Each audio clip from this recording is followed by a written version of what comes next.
तो आइए सुनते हैं मुंशी प्रेमचंद जी की बहुप्रसिद्ध कहानियों में से चुनी हुई एक और नायाब कहानी, दारोगा जी। कल शाम को एक ज़रूरत से तांगे पर बैठा हुआ जा रहा था कि रास्ते में एक और महाशय तांगे पर बैठे। तांगे वाले उन्हें बैठाना तो ना चाहता था, पर इनकार भी ना कर सकता था। पुलिस के आदमी से झगड़ा कौन मोल लेगा। यह साहब किसी थाने के दारोगा थे। एक मुकदमे की पैरवी करने सदर आए थे। मेरी आदत है कि पुलिस वालों से बहुत कम बोलता हूँ। सच पूछिए तो मुझे उनकी सूरत से नफरत है। उनके हाथों प्रजा को कितने कष्ट उठाने पड़ते हैं, इसका अनुभव इस जीवन में कई बार कर चुका हूँ। मैं जरा एक तरफ खिसक गया और मुंह फेर कर दूसरी ओर देखने लगा कि दारोगा जी बोले, जनाब, यह आम शिकायत है कि पुलिस वाले बहुत रिश्वत लेते हैं, लेकिन यह कोई नहीं देखता कि पुलिस वाले रिश्वत लेने के लिए कितने मजबूर किए जाते हैं। अगर पुलिस वाले रिश्वत लेना बंद कर दें तो मैं हलफ से कहता हूँ, ये जो बड़े बड़े ऊंची पगड़ियों वाले रईस नजर आते हैं, सब के सब जेल खाने के अंदर बैठे दिखाई दें। अगर हर एक मामले का चालान करने लगे तो दुनिया पुलिस वालों को और भी बदनाम करे। आपको यकीन ना आएगा जनाब, रुपए की थैलियां गले लगाई जाती हैं। हम हजार इनकार करें पर चारों तरफ से ऐसे दबाव पड़ते हैं कि लाचार होकर लेना ही पड़ता है। मैंने उपहास के भाव से कहा, जो काम रुपए लेकर किया जाता है वही काम बिना रुपए लिए भी तो किया जा सकता है। दारोगा जी हंस कर बोले, वह तो गुनाह बेलज्जत होगा बंदर परवाह। पुलिस का आदमी इतना कट्टर देवता नहीं होता, और मेरा ख्याल है कि शायद कोई इंसान भी इतना बेलौस नहीं हो सकता। और सींगों के लोगों को भी देखता हूँ, मुझे तो कोई देवता ना मिला। मैं अभी इसका कुछ जवाब दे ही रहा था कि मियाँ साहब लंबी अचकन पहले तुर्की टोपी लगाए तांगे के सामने से निकले। दारोगा जी ने उन्हें देखते ही झुककर सलाम किया और शायद मिजाज शरीफ पूछना चाहते थे कि उस भले आदमी ने सलाम का जवाब गालियों से देना शुरू किया। जब तांगा कई कदम आगे निकल आया तो वह एक पत्थर लेकर तांगे के पीछे दौड़ा। तांगे वाले ने घोड़े को तेज किया। उस भले मानुस ने भी कदम तेज किए और पत्थर फेंका। मेरा सिर बाल बाल बच गया। उसने दूसरा पत्थर फेंका, वह हमारे सामने आकर गिरा। तीसरा पत्थर इतनी जोर से आया कि दारोगा जी के घुटने में बड़ी चोट आई, पर इतनी देर में तांगा इतनी दूर निकल आया था कि हम पत्थरों की मार से दूर हो गए थे। हाँ, गालियों की मार अभी तक जारी थी। जब तक वह आदमी आंखों से ओझल ना हो गया, हम उसे एक हाथ में पत्थर उठाए गालियां बकते हुए देखते रहे। जब जरा चित्त शांत हुआ, मैंने दारोगा जी से पूछा, यह कौन आदमी है साहब? कोई पागल तो नहीं है? दारोगा जी ने घुटने को सहलाते हुए कहा, पागल नहीं है साहब, मेरा पुराना दुश्मन है। मैंने समझा था जालिम पिछली बातें भूल गया होगा, वरना मुझे क्या पड़ी थी कि सलाम करने जाता। मैंने पूछा, आपने इसे किसी मुकदमे में सजा दिलाई होगी। बड़ी लंबी दास्तां है जनाब, बस इतना ही समझ लीजिए कि इसका बस चले तो मुझे जिंदा ही निगल जाए। आप तो शोक की आग को और भड़का रहे हैं। अब तो वह दास्तान सुने बगैर तस्कीन ना होगी। दरोगा जी ने पहलू बदल कर कहा, अच्छी बात है, सुनिए। कई साल हुए मैं सदर में ही तैनात था। बेफिक्री के दिन थे, ताजा खून, एक माशूक से आंख लड़ गई। आम दफ्तर शुरू हुआ। अब भी जब उस हसीना की याद आती है तो आंखों से आंसू निकल आते हैं। बाजारू औरतों में इतनी हया, इतनी वफा, इतनी मुरव्वत मैंने नहीं देखी। 2 साल उसके साथ इतने लुत्फ से गुजरे कि आज भी उसकी याद करके रोता हूँ, मगर किस्से को बढ़ाऊं नहीं, वरना अधूरा ही रह जाएगा। मुख्तसर यह कि 2 साल के बाद मेरे तबादले का हुक्म आ गया।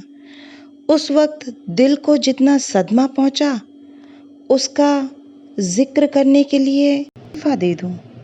उस हसीना ने यह खबर सुनी तो उसकी जान से निकल गई।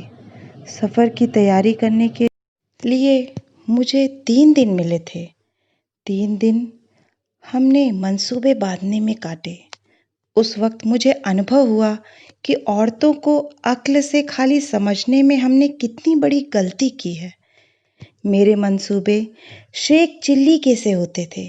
कलकत्ते भाग चले, वहाँ कोई दुकान खोल दें या इसी तरह कोई दूसरी तजवीज़ करता, लेकिन वह यही जवाब देती कि अभी वहाँ जाकर अपना काम करो, जब मकान का बंदोबस्त हो जाए तो मुझे बुला लेना, मैं दौड़ी चली आऊँगी। आखिर जुदाई की घड़ी आई। मुझे मालूम होता था कि अब जान न बचेगी। गाड़ी का वक्त निकला जाता था और मैं उसके पास से उठने का नाम न लेता था, मगर मैं फिर किस्से को तूल देने लगा। खुलासा यह कि मैं उसे 2-3 दिन में बुलाने का वादा करके रुखसत हुआ, पर अफसोस वे 2-3 दिन कभी ना आए। पहले 10-5 दिन तो अफसरों से मिलने और इलाके की देखभाल में गुजरे।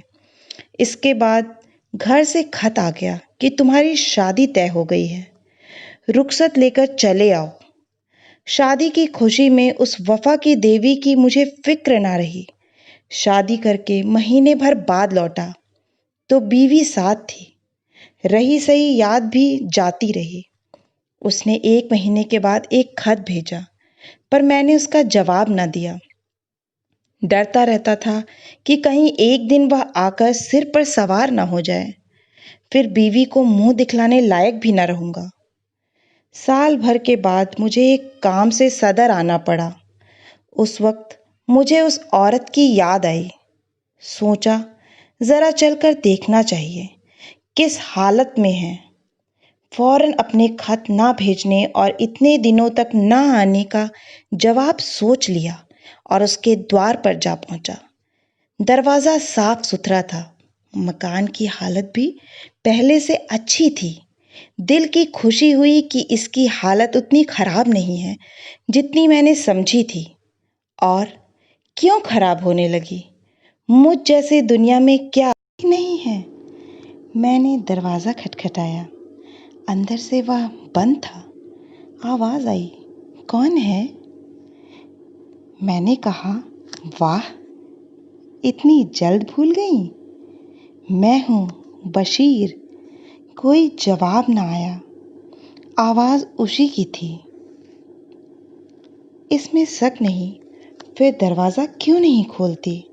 ज़रूर मुझसे नाराज़ है। मैंने फिर किवाड़ खटखटाया और लगा अपनी मुसीबतों का किस्सा सुनाने। कोई 15 मिनट के बाद दरवाज़ा खुला।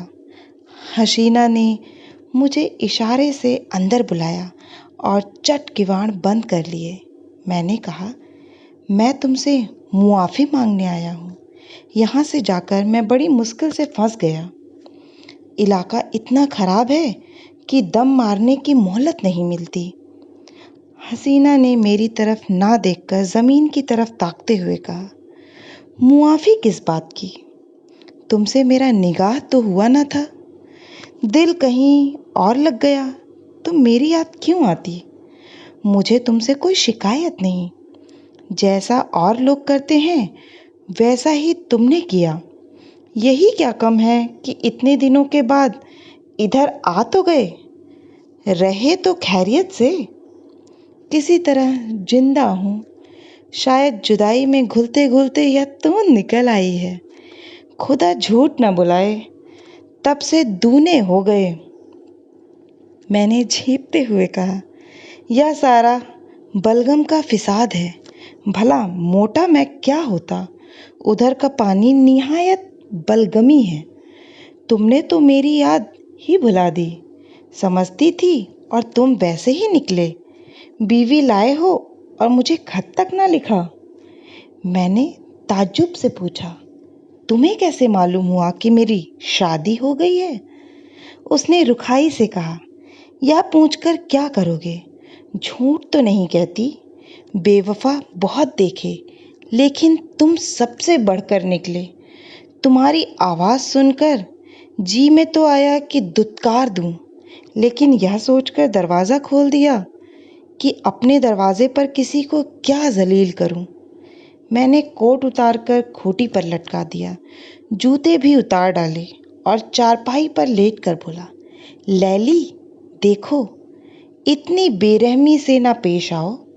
मैं तो अपनी खताओं को खुद तस्लीम करता हूँ और इसलिए अब तुमसे मुआफ़ी मांगने आया हूँ। ज़रा अपने नाजुक हाथों से एक पान तो खिला दो। सच कहना, तुम्हें मेरी याद काहे को आती होगी? कोई और यार मिल गया हो? लैली पान खोलकर पान बनाने लगी कि एकाएक किसी ने किवाड़ खटखटाए। मैंने घबरा कर पूछा, यह कौन शैतान आ पहुंचा? हसीना ने ओठों पर उंगली रखते हुए कहा, यह मेरे शौहर हैं। तुम्हारी तरफ से जब निराश हो गई तो मैंने इनके साथ निकाह कर लिया। मैंने त्योरियां चढ़ाकर कहा, तो तुमने मुझसे पहले ही क्यों ना बता दिया? मैं उल्टे पांव लौट ना जाता। यह नौबत क्यों आती? ना जाने कब की यह कसर काली। मुझे क्या मालूम कि यह इतनी जल्दी आ पहुंचेंगे। रोज तो पहर रात आते थे। फिर तुम इतनी दूर से आए थे, तुम्हारी कुछ खातिर भी तो करनी थी। यह अच्छी खातिर की। अब मैं जाऊं कहाँ? मैं समझ में खुद कुछ नहीं आ रहा। अल्लाह, किस अजाब में फंसी। इतने में उन साहब ने दरवाजा खटखटाया। ऐसा मालूम होता था कि किवाड़ तोड़ डालेंगे। हसीना के चेहरे पर एक रंग आता था, एक रंग जाता था। बेचारी खड़ी कांप रही थी। बस जबान से यही निकलता था, या अल्लाह रहम कर। बाहर से आवाज आई, अरे तुम क्या शरे शाम से सो गई? अभी तो 8 भी नहीं बजे। कहीं सांप तो नहीं सूंघ गया? अल्लाह जानता है, अब और देर की तो किवाड़ तोड़ डालूंगा। मैंने गिड़गिड़ा कर कहा, खुदा के लिए मेरे छिपने की कोई जगह बताओ। पिछवाड़े कोई दरवाजा नहीं? ना, संडास तो है। सबसे पहले वह वहीं जाएंगे। अच्छा, वह सामने कोठरी कैसी है? हाँ है तो, लेकिन कोठरी खोलकर देखा तो क्या बहुत डबल आदमी है? तुम जैसे दो को बगल में दबा लें। तो खोल दो कोठरी। वह ज्यों की अंदर आएगा, मैं दरवाजा खोलकर निकल भागूंगा। हसीना ने कोठरी खोल दी। मैं अंदर जा घुसा। दरवाजा फिर बंद हो गया। मुझे कोठरी में बंद करके हसीना ने जाकर सदर दरवाजा खोला और बोली, क्यों किवाड़ तोड़े डालते हो? आ तो रही थी। मैंने कोठरी के किवाड़ों के दराजों से देखा। आदमी क्या, पूरा देव था। अंदर आते ही बोला, तुम शरे शाम से सो गई थी? हाँ, जरा आंख लग गई थी। मुझे तो ऐसा मालूम हो रहा था कि तुम किसी से बातें कर रही हो। वहम की दवा तो लुकमान के पास भी नहीं। मैंने साफ सुना, कोई ना कोई तो जरूर तुमने उसे कहीं छिपा रखा है। इन्हीं बातों पर तुमसे मेरा जी जलता है। सारा घर तो पड़ा है, देख क्यों नहीं लेते? देखूंगा तो मैं जरूर ही, लेकिन तुमसे सीधे सीधे पूछता हूँ, बतला दो, कौन था? हसीना ने कुंजियों का गुच्छा फेंकते हुए कहा, और कोई था तो घर ही में ना होगा। लो, सब जगह देखाओ। सुई तो है नहीं कि मैंने कहीं छिपा दी हो। वह शान इन चकमों में ना आया। शायद पहले भी ऐसा ही चरका खा चुका था। कुंजियों का गुच्छा उठाकर सबसे पहले मेरी कोठरी के द्वार पर आया और उसके ताले को खोलने की कोशिश करने लगा। गुच्छे उस ताले की कुंजी ना थी। बोला, इस कोठरी की कुंजी कहाँ है? हसीना ने बनावटी ताज्जुब से कहा, अरे तो क्या उसमें कोई छुपा बैठा है?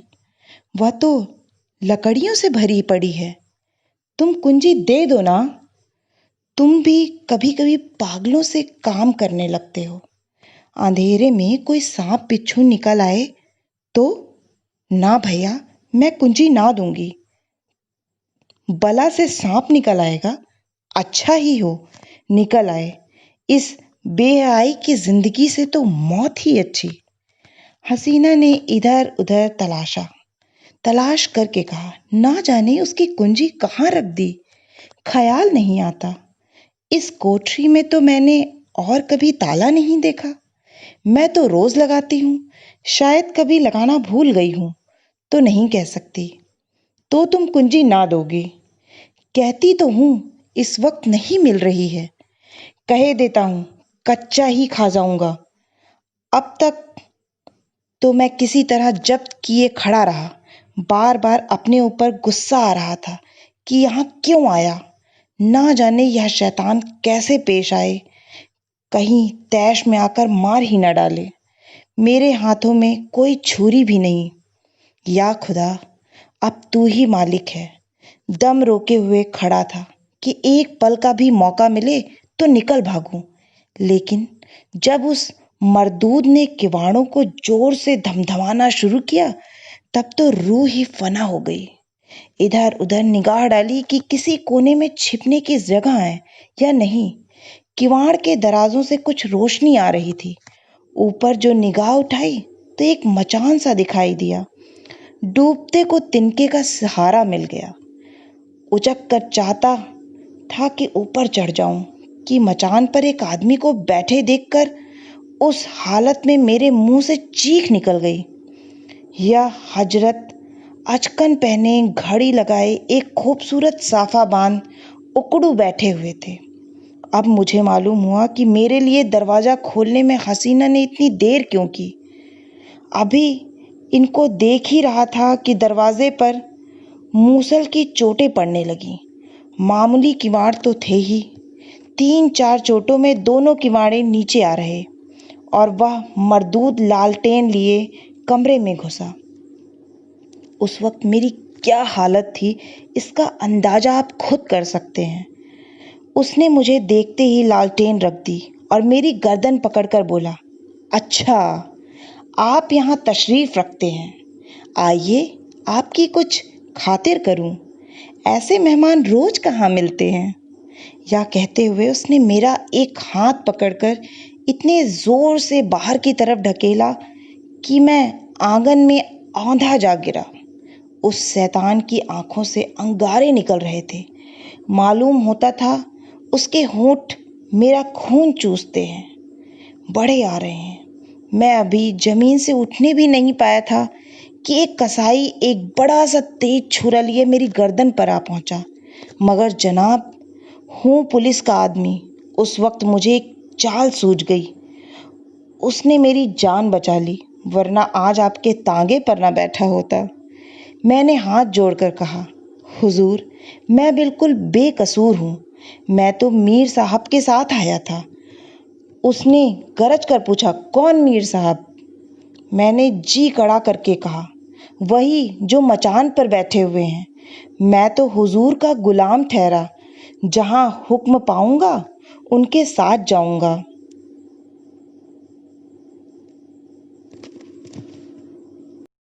में क्या खता है?